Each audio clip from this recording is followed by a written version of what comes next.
Welcome back to the channel, everybody. So more mysteries are getting unveiled from these emails that have been released. Let me bring clarity, because yesterday I was asking, like, why now? Now we know why now, because all the information has come out. This is part of a court case, okay?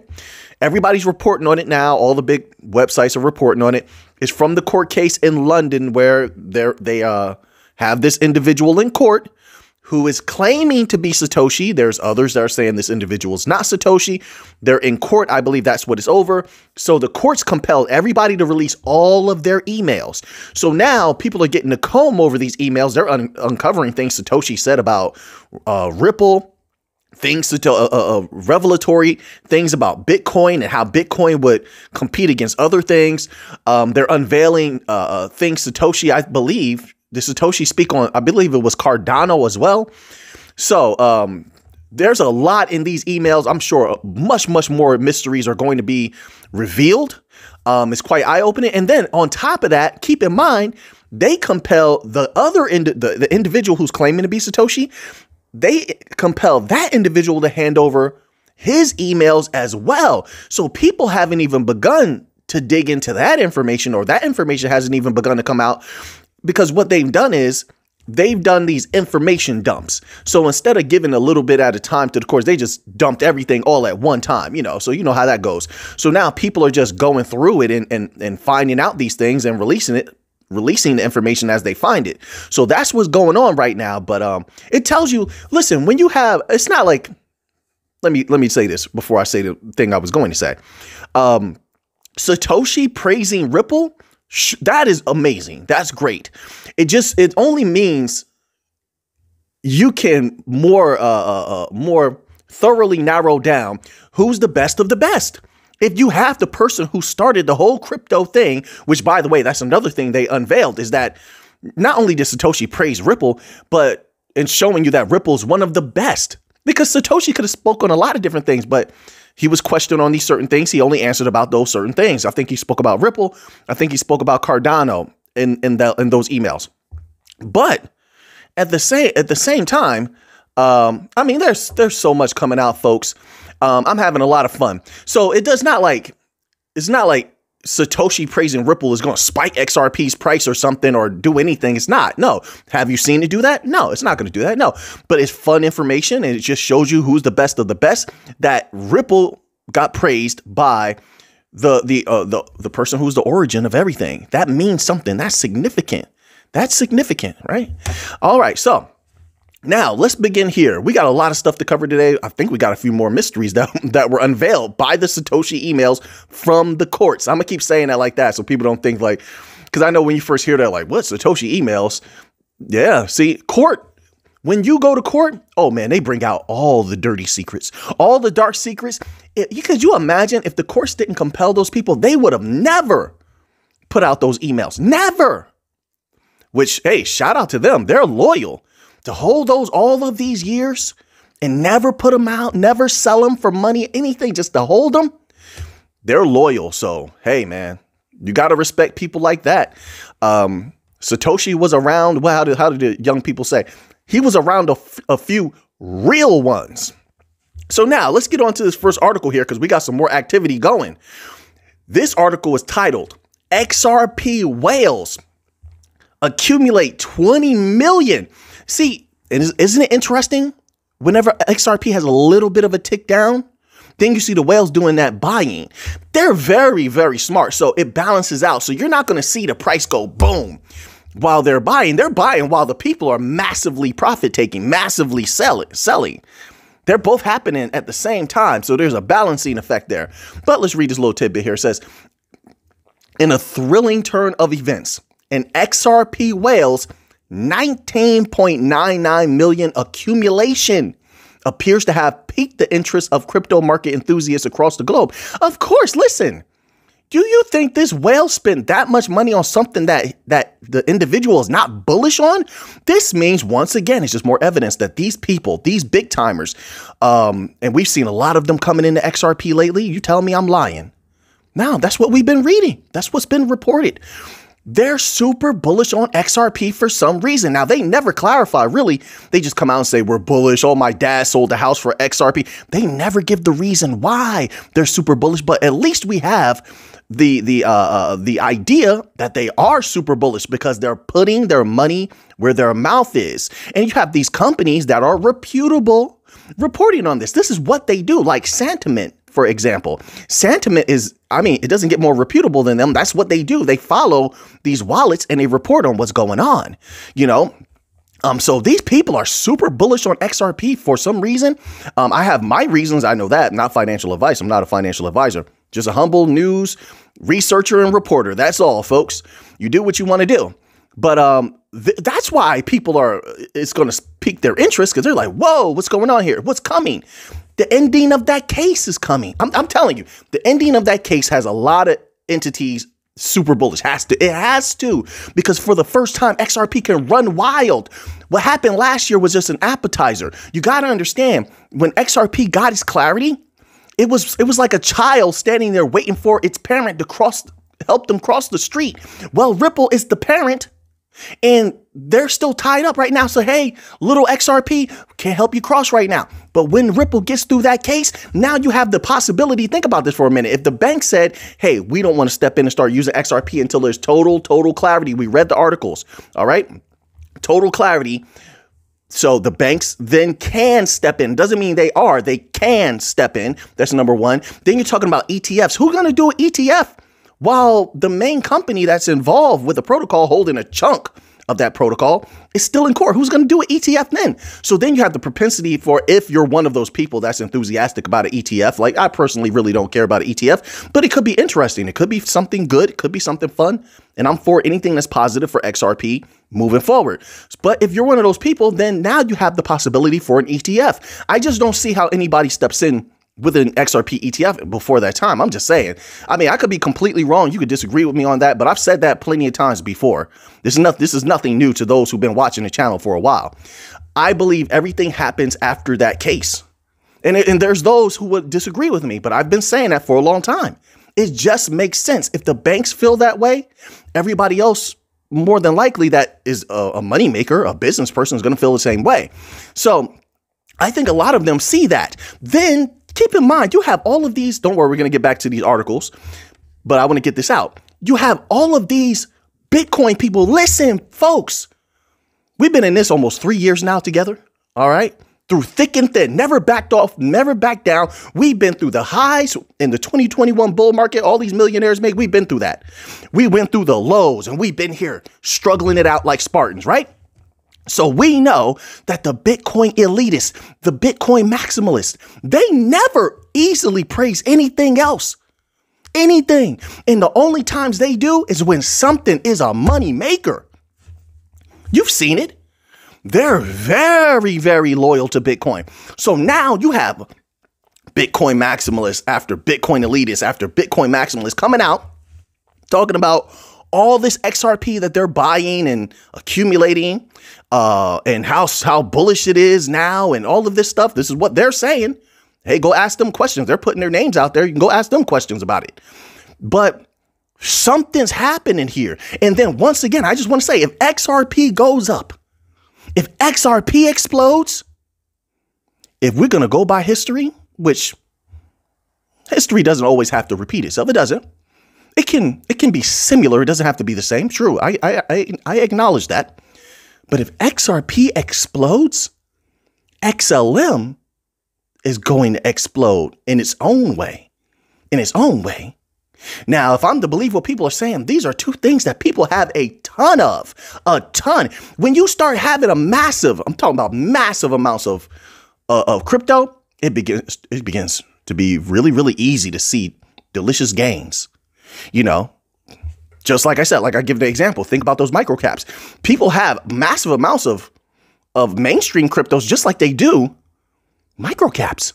It becomes real easy to see gains. That's another reason why I believe firmly when this bull run pops off, folks, you're going to have to make decisions for yourself, because there's going to be profit taking, the likes of which people have never seen before. I'm sure of it, because the United States is in a harsh place right now. People need that money. They need that money. They want that money. I think the taste of that money in their mouth, I know this sounds a little bit weird, but you get what I'm saying. The taste of that money, the desire for that money, is greater than it's ever been before because of the harsh circumstances. So I'm expecting volatility, the likes of which people have never seen before. And so with that volatility comes unpredictability, which is good and bad. It's good and bad if you're wise enough and you got the time to pay attention to what's going on. But because it's so unpredictable, you don't know how high something's going to go. It could go super high. It could then plummet. You don't know if it's going to go back up. You got to know your projects. That's another thing. Make sure you're doing your own research. Listen, I'm just here to report the news and share a few opinions, right? You got to make up your mind for yourself. I'm just saying, when it comes to that time, it's going to be very dangerous. You got to know the projects that you're in. I don't know what people hold. I don't know how much they have. I'm not a financial advisor. So you'll know, if you do your research, you'll know how high it can go. Are people going to need this? Are they going to stay in it? Do they have holders in it? You need to know, are there diamond hands people in here? And then even then, when you do that research, you can't trust what they say anyway, because people will tell you they're diamond hands just to keep you in. Which, by the way, I don't know why I had this random thought, but let me say this. Sorry, I had some rest. I had a nap. I'm feeling energized. That's it. I'm feeling energized. But be careful also, people, in the comment section. I saw another fake Auphanim. You should know how I talk by now. You should know how I'm Auphanim 2 here, and then I'm Mick Auphanim, Auphanim's Way at my other channel. That's it. That's it. I'm not going to come in the comment section and ask you to go to a special phone number. I'm never going to ask you to call some special phone number or go to some special WhatsApp or like first of all, my name is highlighted in gray, Auphanim 2. That's why I switched my picture, because I had to block that impersonator from the channel. But I come in and I'm just I converse with people in a kind way, and I leave it at that. I say thank you for being here, or thanks for being here, champ, stuff like that, like stuff I would say in my real life, because I communicate with the people like they're friends or family members. That's it. I spread the kindness and I get the heck out of the comment section. So you should know how I speak by now. So just be careful of impersonators in these comment sections and bots and things like that. All right, I just want to put that out there. All right, because I don't want people thinking that you should not think that that's me at all. Auphanim 2, it's in gray. You'll see me click the little heart button on your comment when I reply to you. So I just want to put that out there. So now let's get back to this here, because XRP is super, super bullish right now. Let's move on to another article.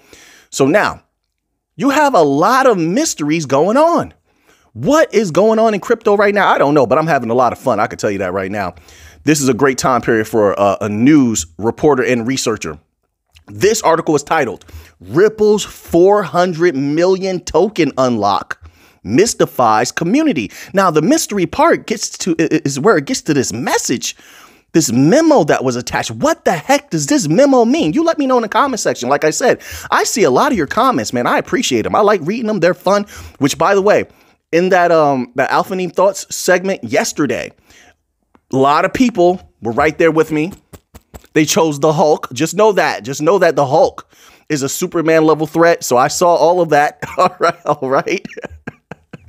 I respect everybody out there choosing the Hulk. I chose the same. All right. The Hulk is dog walking, easily beating Homelander. But we have another segment coming up later in this video, because we got another one to tackle, because we cannot let the internet, not hear our voice on these topics. They're just too important.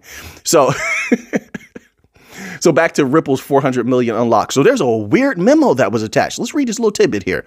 It says San Francisco-based company Ripple has unlocked 400 million XRP tokens worth approximately $217 million from its escrow account, according to Whale Alert. Where are you moving that to, Ripple? What are you doing? It says this move has sparked widespread intrigue within the community because of its unexpected timing. And if something changes, there's a reason for it. It may not be for what they usually do with it, right? So that raises some very interesting questions. It says here, moreover, there is a bizarre memo. That's where we get to the mystery.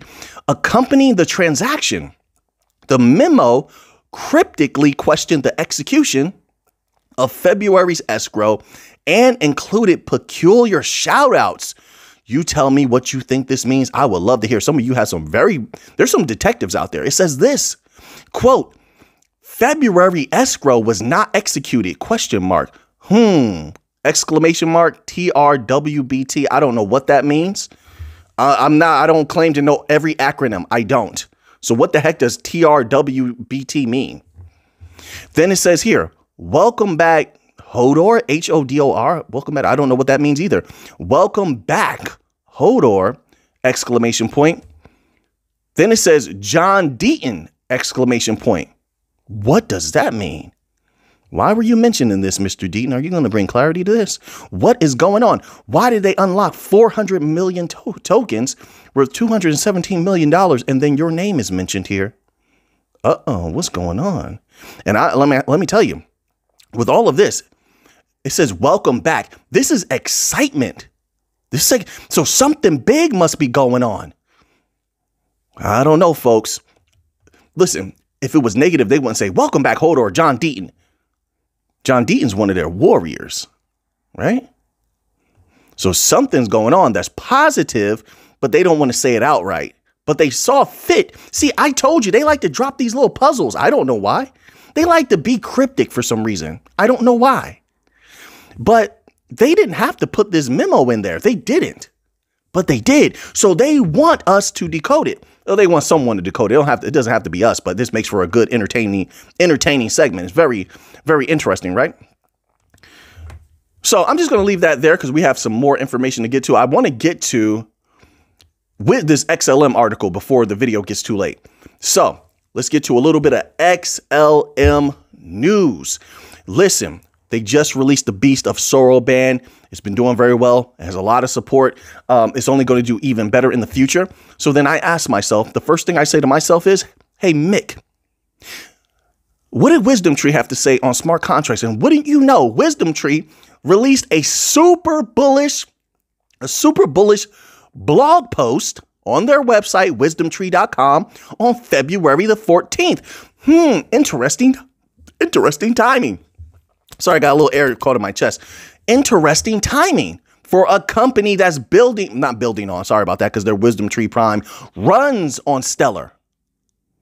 And then as they're releasing Soroban around that time, or it was going to come out, you released a super bullish article on how to use smart contracts and how much you love smart contracts and tests that you run in the past. Now, there's no guarantees in here, of course. I want to make that well known. But what is the possibility that since they're already using Stellar in their WisdomTree Prime app, that they could possibly use Soroban contracts in the future? What do you think? You think that's possible? Let me know. We're just playing with thoughts here. Nothing major. It says, at this part, it says, use cases tested. Number 1, tokenizing a traditional private fund with embedded smart contract-based distribution rules, such as jurisdiction or investor status requirements, that could be sent cross-chain to a WisdomTree client/investor. Now, obviously, with something like this, there's going to be consistency. What if you have a consistent usage of smart contracts on Stellar by big companies like WisdomTree? How would that affect Stellar and XLM, since WisdomTree uses XLM in a myriad of ways? How does it affect that? Number 2, it says testing identity if it happens. If it happens, all right?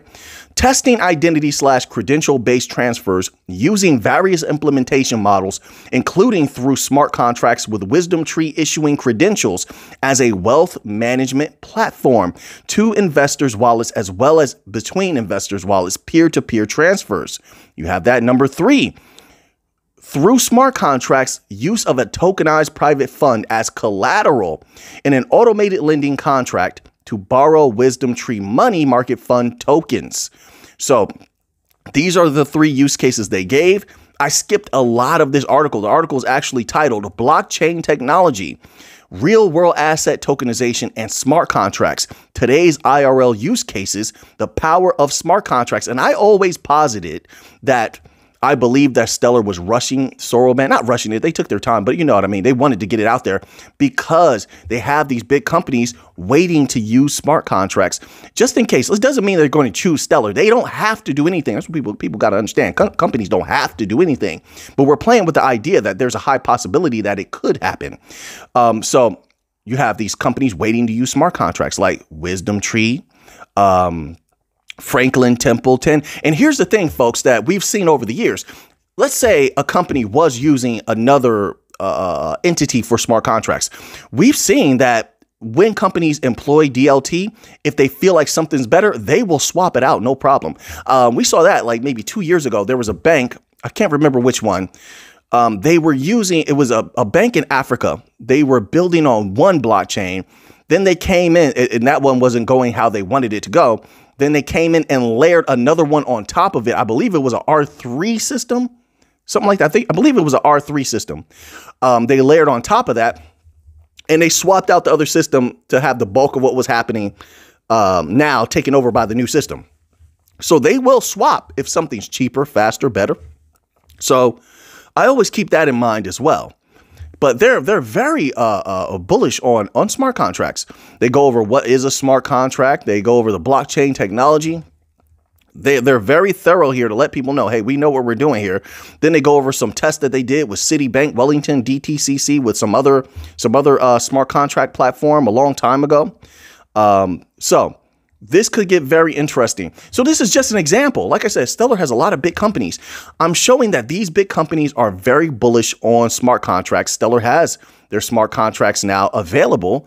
We'll see how this plays out. This could get interesting very quickly. So now let's move on here. We have a lot of articles. I'm not going to, once again, I'm not going to be able to do them all. So we have an XRP article. Let's see. We have, let's get to this here. Let's really quickly. Let's get through this Auphanims thoughts today, because we have to let the internet know our thoughts here. So now I've been seeing this float around. I didn't do it. I should have done it before the superheroes one with the Hulk versus Homelander and all that kind of stuff like that. But let's do this one now. So this one is these three walk in the room and they're going to fight. Only one of them can walk out of that room. So two of them are going to get defeated. Who are you choosing? And of course, they picked the Creeper from Jeepers Creepers. They picked T-1000 from Terminator Judgment Day. And they picked the Xenomorph from Aliens. What a grouping. Like, who came up with this? All right. So as a connoisseur of movies, at least a long time ago, I really don't watch. I'm going to be honest. I don't really watch TV that much anymore. I don't watch movies that much anymore. But when I was younger, yes, I did. And these are from when I was younger. So I'm going to get this out of the way first. T-1000, I think, is making easy short work of the Xenomorph. See, what people are going to think is the Xenomorph's blood is going to melt T-1000 because the Xenomorph, the alien, has acid blood. But keep in mind, T-1000 can detach his liquid metal parts. We've seen it break off. Remember, he chased after Arnold in the John Connor and had that little hook in their car and it broke off. So he can detach his parts. He doesn't need all his parts. He can make a blade, throw it with extreme accuracy because he's a cyborg. He's a cybernetic organism. So he has extreme accuracy and hit the Xenomorph right in a spot that finishes him off very quickly and easily. So let's get the Xenomorph out of there. Then we're just left with Jeepers Creepers. Now, both of these entities have regenerative abilities, but I believe that T-1000 heals way faster. The Creeper actually has to take in humans, for lack of a better word, to heal. So the more damage he's dealing, Creeper deals on T-1000 is nothing. T-1000 heals instantly. He's dealing damage to Creeper. Creeper is not healing. T-1000 has extreme super strength, robotic super strength, while Creeper is a paranormal entity, sure, and has super strength. Okay. But is that going to be more than T-1000? No, I don't think so. The Creeper is still a biological organism. There has to be a limitation on his strength. And yes, somebody's going to say, well, he's paranormal still, so maybe there's no limitation. Yeah, but his soft flesh can bleed. His soft flesh can be hurt. It can be destroyed. And T-1000 is going to do that better than anybody. He has stabbing weapons. He can have, bang bangs. You get what I'm saying? Can't say certain things on YouTube. So he has all of this at his disposal. I believe in a tough battle, T-1000 is walking away. T-1000 is walking out of that room. You guys let me know in the comment section. I love to hear. I was loving reading your Hulk responses. Let me know who you think is winning out of that battle. T-1000, the alien Xenomorph, or the Creeper from Jeepers Creepers. All right, so now let's end off here. We got a Bitcoin article we can choose from. We have more mysteries, or an XRP article. And we have another Bitcoin article. Let's just do just two more. So now someone was asking me, this is why I want to do this one. Someone was asking me about XRP ETPs. This was like maybe a couple weeks back. I don't forget anything, but I just have to wait for new information to come. So this article is titled XRP ETP trading starts on Swedish Stock Exchange. There you go. So it has started now. It has begun. It says XRP ETP commenced trading. Also, the notification disclosed that newly listed XRP ETP, Valor Ripple XRP SEK, commenced trading on February the 21st, 2024. There you have it. That's when it began. It says the company highlighted that Valor Ripple SEK ETP would allow investors to access exposure to XRP easily and securely through their bank or broker. So there you have it. So now let's move on to the Bitcoin article here so we can squeeze this in. All right. So we don't make the video too long today. So now this article is titled Bitcoin Scalability Foreseen by Satoshi Nakamoto to Outpace Visa. Historic email reveals. Once again, these are the emails from the court case. All right. The court is not going to lie. You can't lie to the court, perjure yourself, or you're going to jail. So these are legit. These are legit emails. All right. It says Satoshi Nakamoto, in a detailed correspondence with Marty Malmi, outlines the essential features of Bitcoin, emphasizing its potential to secure wealth with strong encryption and the importance of backing up private keys. Nakamoto highlights the prioritization of features based on the evolving value of Bitcoins, underscoring the developmental focus on security and user accessibility. The email labeled number 3 reveals Nakamoto's plans for implementing an escrow feature to facilitate safer physical trades and the eventual settlement of the digital currency with fiat money.